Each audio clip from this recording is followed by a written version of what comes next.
Welcome back, math30-2. Today we're looking at the probability of independent and dependent events.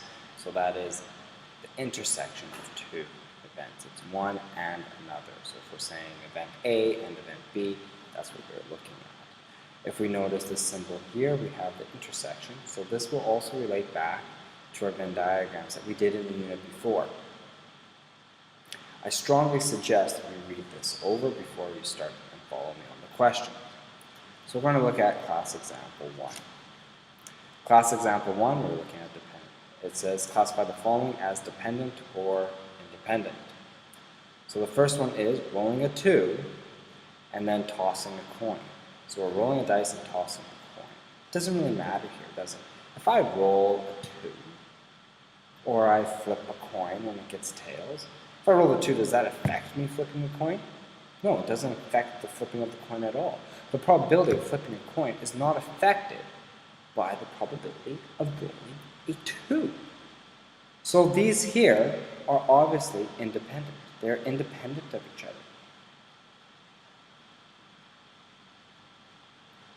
Okay? So those there are independent.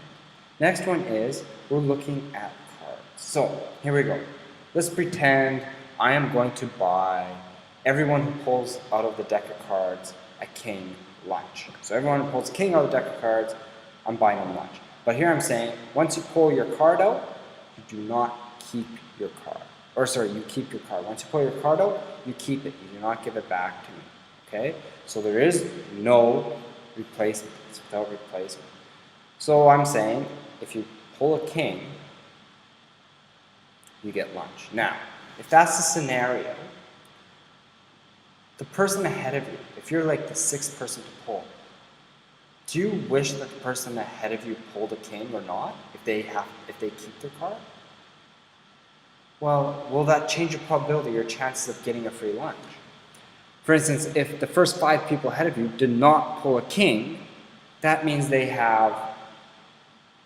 5 less cards in the deck to choose from, and there's still 4 kings in there. So it's going to be 4 out of 47 instead of 4 out of 52. So you have a higher chance of pulling a king. But what if the first 2 people pulled a king? That means there's only 2 kings left out of 47, which is probably lower odds. So it does matter who chooses what. Or if the first 4 people could have pulled kings, then do you have a chance? No, you don't. So for this one here, when we don't have replacement, the second event, the probability of the second event really matters on what the probability of the first event is. Okay? So this really matters. So this is called dependent. Because the second event, its probability is dependent on the first event. Now let's take a look at the next one. The experiment in choosing 2 cards again. But now I come up to you and I say, everyone who pulls a king will get free lunch. But I want you to put your card back in. So here I am. I come up to you with my deck of cards. And I look at you and I say, okay, pull a king. You pull a card. It's a 7. Now the next person is saying, I have a better shot. So we put it back in. But now I put it back. If I don't put it back in. But now I put it back in. So there's still 52 cards in the deck. Right? There's 52 cards. Go to the next person. Pull a card. What do they get? Get a 10. Next person still has a chance. Okay? So it doesn't matter because the card goes back into the deck. So in this case, does it matter what the person ahead of you, say you're 10th, does it matter 10th to choose in the class? Does it matter what the person ahead of you chose? No, it doesn't.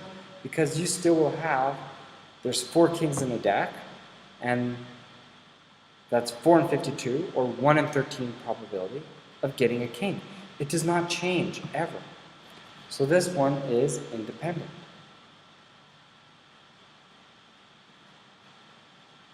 And the key here is there is replacement. It's with replacement. This one was without, this one is with. Okay?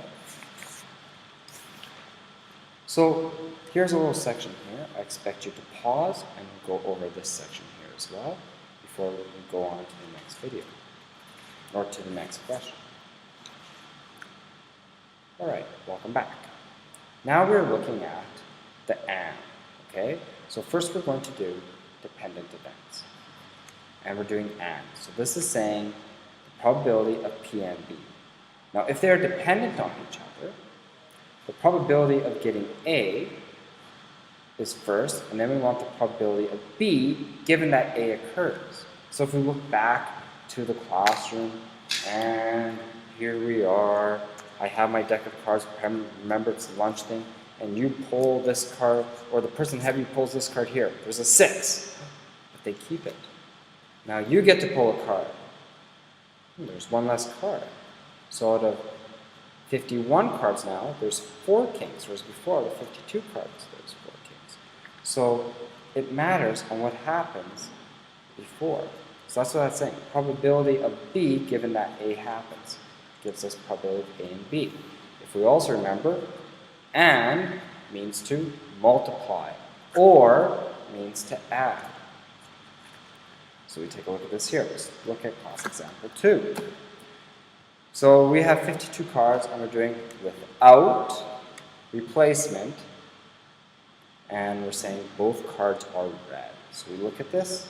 What's the probability of red, first card red, and second card is red?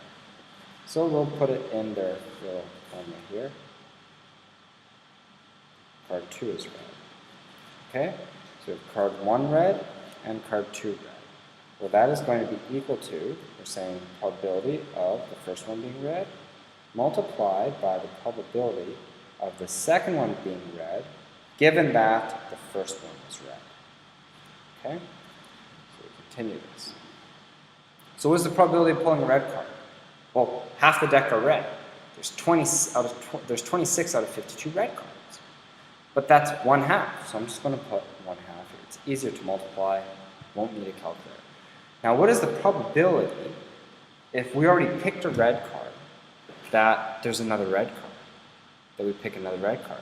So now we have 1 card out, right?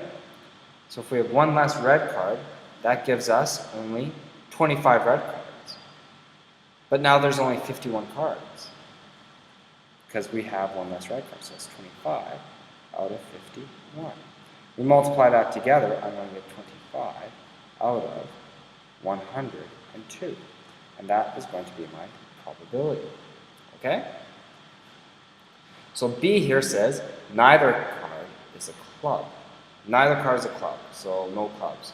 So how many clubs are there? Well, there are 13 clubs. So we take a look at this. We're going to get probability of card 1 being a club and card 2 being a club. So that's the intersection. And, remember, intersection means and.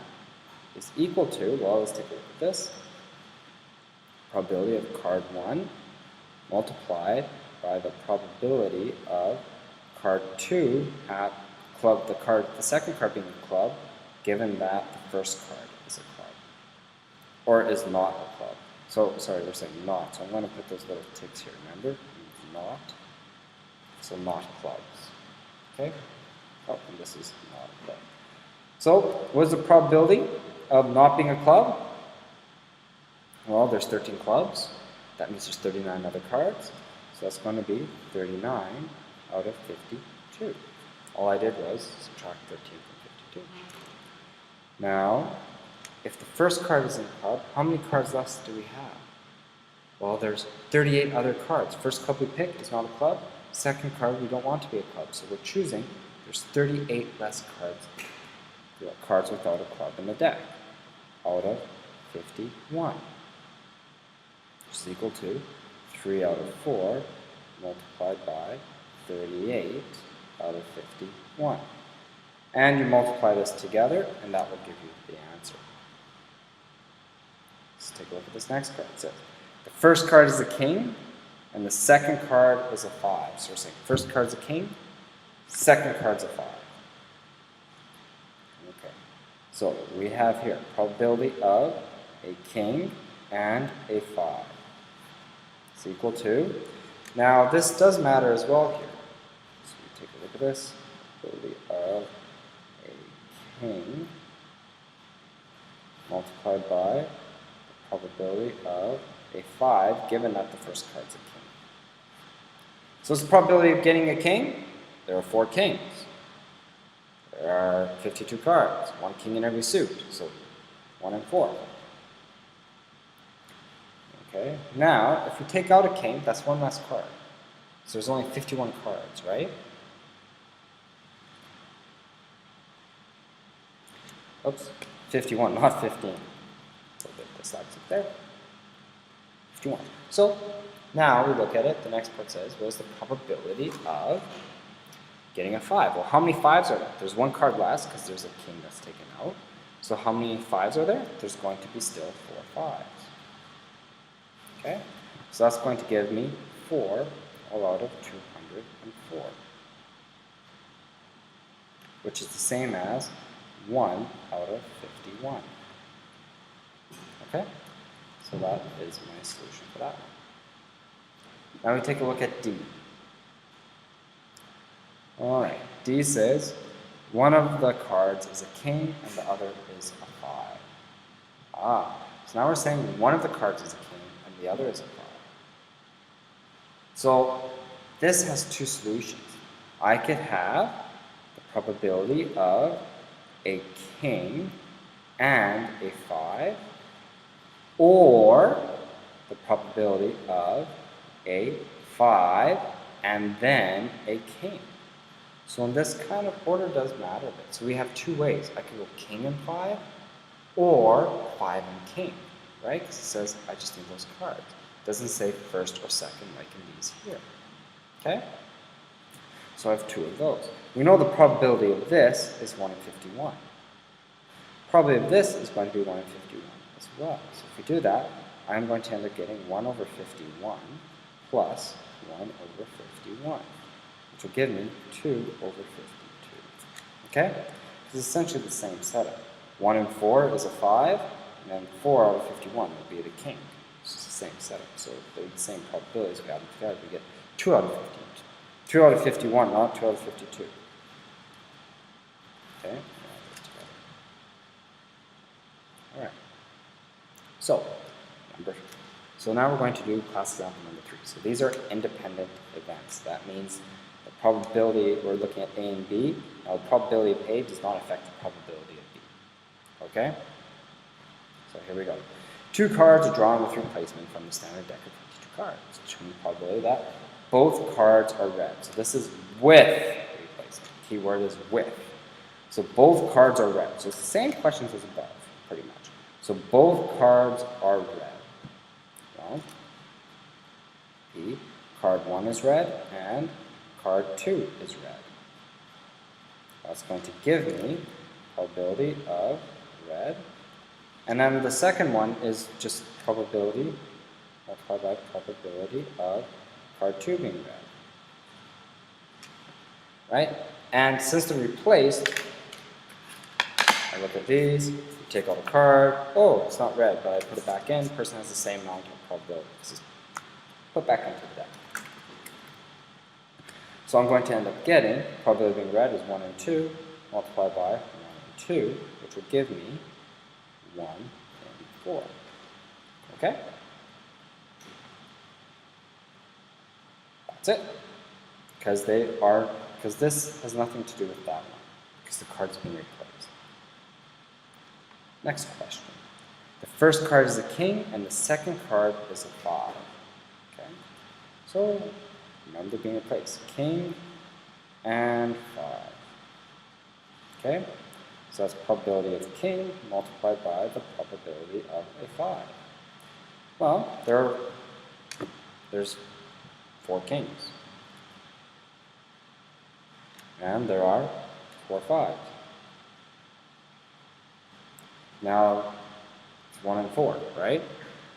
Oops, sorry, 1 and 13, not 1 and 4.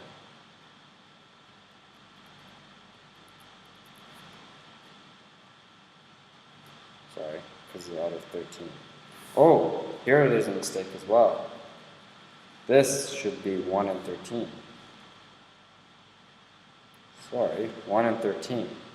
So then we have to multiply, that's not going to be, we just multiply those together, and I'm going to get 4 all over 13 multiplied by 51. Sorry, I made a mistake there. I just noticed that right now. It's early in the morning. Okay. So I continue this, and I get 1 and 13, 1 and 13. That's going to give me 1 over 169. Okay? So now here you have to multiply all these out. 13 times 51, I'm not sure. Okay? So,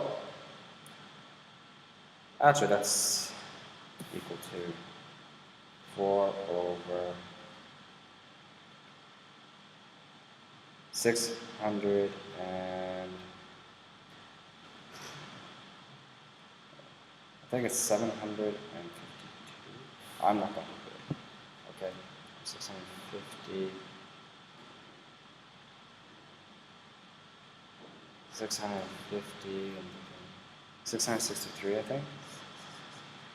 I think that's 663. I could be wrong. Probably one mistake like that. Okay. Now one of the cards is a king and the other is a 5. So this order does not matter. So I could go pick a king or a 5. Oh, that changes this answer up here as well. So this is 4 over 633 plus 4 over 633. Whoops.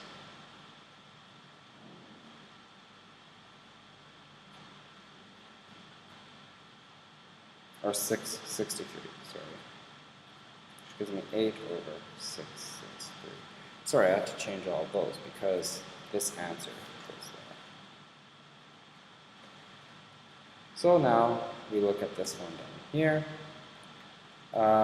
King is going to be, we want probability of picking a king and then a 5 plus the probability of picking a 5 and then a king.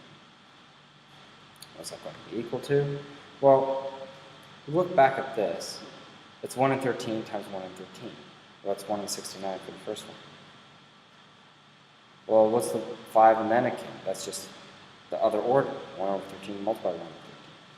So it's plus, which equals. Alright, there we go. So, here we go. Example number 4. So it says the probability is 1/3. So we're given the probability PA is 1/3, PB is, and we want to know that events are mutually exclusive. So whether or not they are mutually exclusive. Okay? So mutually exclusive means the events can occur at the same time. Alright? So if they are mutually exclusive, the events are independent. Alright? Most of the time. So we take a look at this. We have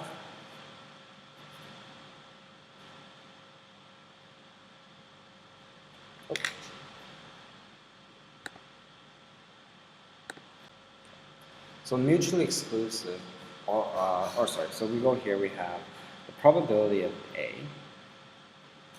is 1 in 3. Okay? Now the probability of B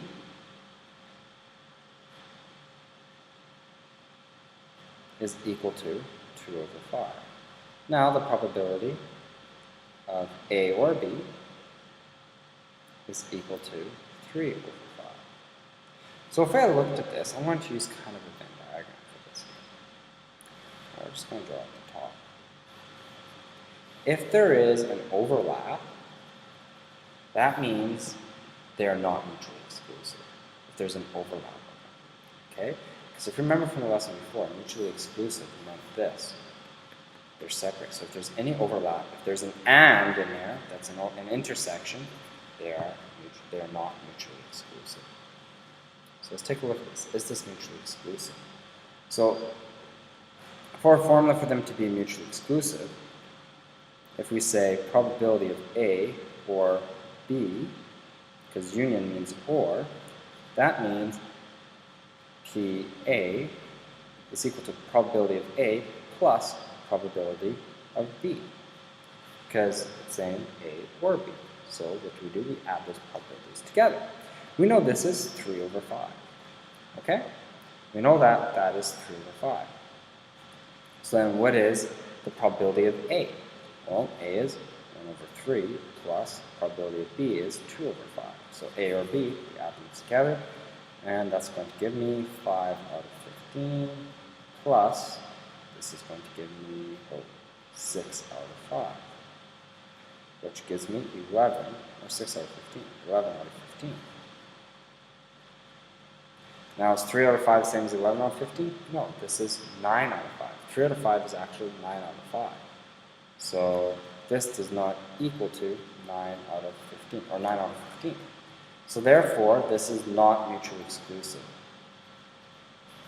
No, it is not. So are they independent? So this is a little bit farther. So are they independent or are they not? Okay.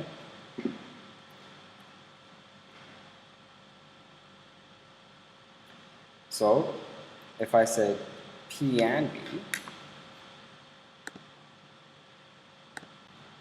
so in order to do this independent events, first thing we must find out is what is the and. We have to figure out if P, A, and B is equal to, so P, A, and B, P, A multiplied by P, B. So we have to figure that out first. Now, how do we do that?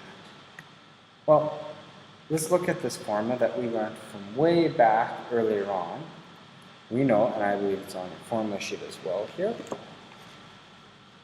take a look. We're going to look at this here. Oops. Right here. We're going to use this formula on your formula sheet, okay? So this is not mutually exclusive, so therefore the OR must be done this way. P, A, or B is equal to the probability of A plus the probability of B subtract the probability of A and B. Well, if we looked at our Venn diagram, that makes sense. To find the total probability of this or this, we have to subtract the middle. Because this is PA, this is PB, probability of event B, and this is the probability of the middle. It's counted twice. If we add these together, this middle part is counted twice. So we have to subtract P, the probability of A and B, because it will be counted twice. Just like what we did with the Venn diagrams in the unit before. Okay? Except now we're looking at probabilities. So we come back here, and we're going to look at it, and we have this here is equal to 3 over 5. We have these added together, we found out before, down here is 11 over 15. Now minus, we have P, A, and B, the intersection of it. Okay? So let's rearrange this. So we have this on this side, and this is going to go on that side.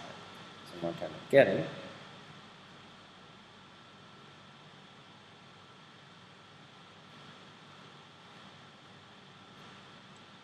minus 9 over 15. Okay? Which gives me 2 out of 15. So that is my intersection. My intersection is 2 for 15. Well, let's see if this holds up. So we say if it is independent, that means probability of A and B must equal to probability A multiplied by probability B. Okay, because it's and. All right, there's nothing in between. It's not A if B happens. So we take a look at this. I'm going to get now, probably this is going to be 1 over 3 multiplied by 2 over 5, which gives me 2 over 15. So then this is a yes. It is independent. Okay? Here we go. It says, let A and B be events with P and A equal to 1/2. So determine the probability of A and B. Alright, so we have all this. We want to know what is this given that B happens. So let's use their formula here. It's also in the formula sheet. P, A, and then we know that these are most likely mutually exclusive. A and B is equal to, now we want, given that that happens, so we want PA, and then multiply by the probability of B, given that A happens. Okay? So A must happen first, and then probability of B that A happens. So we put this in. I have 1 over 2, and then this here multiplied by, and this here is going to be the same as 1 over 4. So what is this event here? This event here is going to be 1/2. I divide both sides by 1 over 2.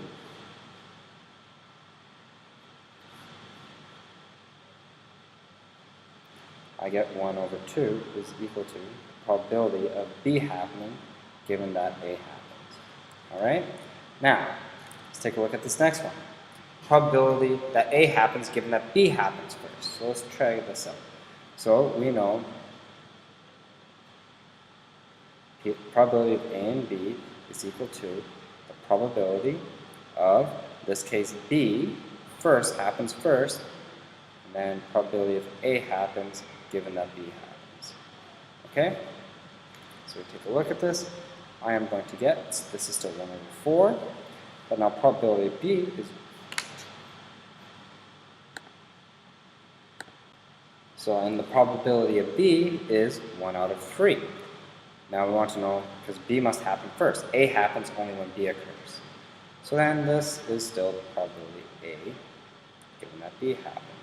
So I start solving, divide both sides by 1/3. I'm going to get 3 over 4 is equal to the probability of A given B happens. Just do the same thing as we did on this side. Okay? So it's 3 over 4. Next one, probability of A or B. So this is going to be probability of A or B. We look at our formula from the formula sheet, and we use this here because this is A mutually exclusive. This is not mutually exclusive because one affects the other. There is going to be an overlap. This one will have an overlap.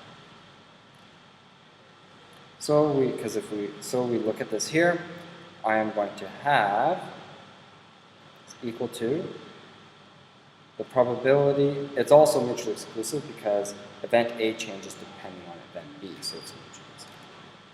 So we're going to have A union B is equal to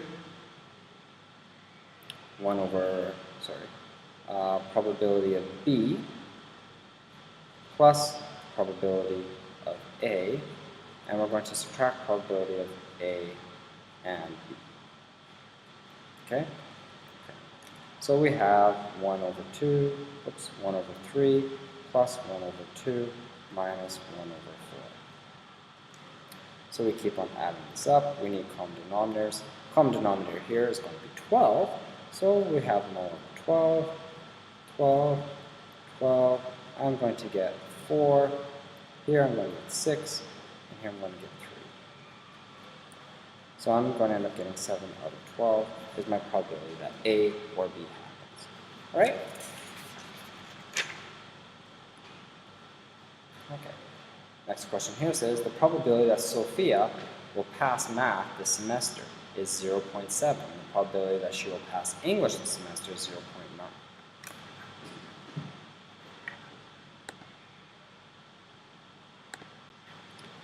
And the probability that she will pass English this semester is 0.9.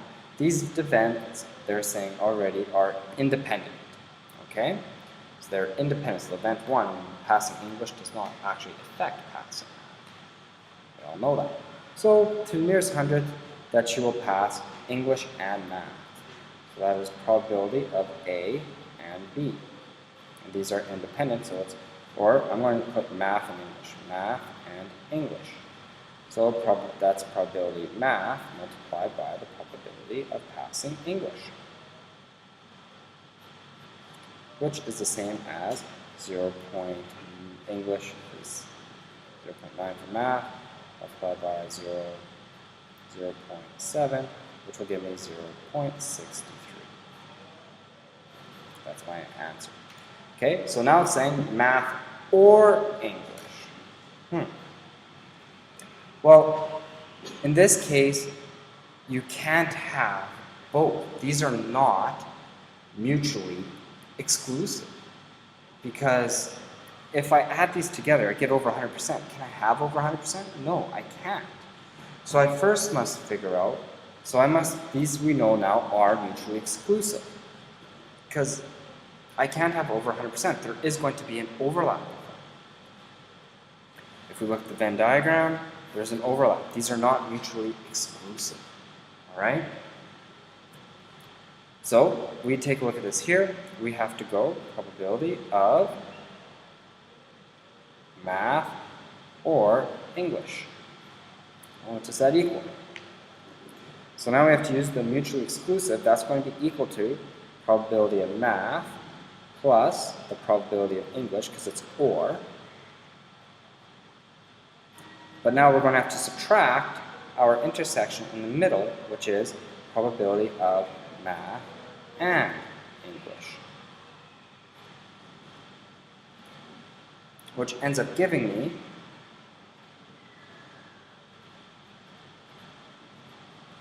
minus. Okay? So altogether, we're going to get 0.97. That is the probability of her passing one or the other. So there's only 3% chance that she will fail both.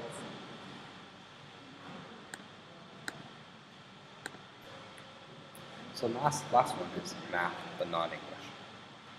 So we take a look at this. We know. So in this question here, we're looking at math but not English. So not English. So we have to look at what is the probability of him not passing English.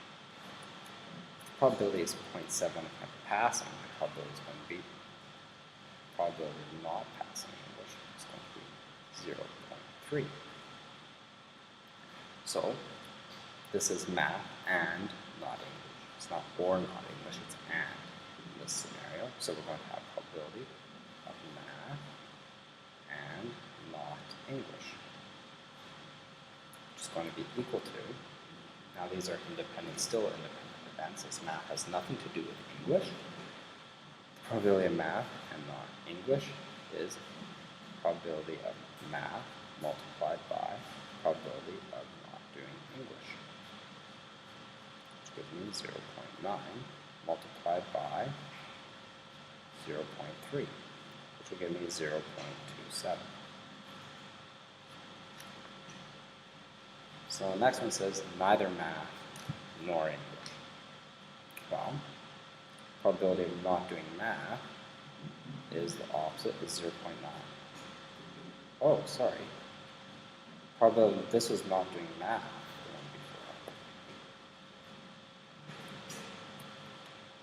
Not doing math is that. Probability of not doing English is 0.1. Okay? So this is actually 0.6 or 0.7 multiplied by 0.1, which gives me a total of 0.07 chance of passing math, but not English.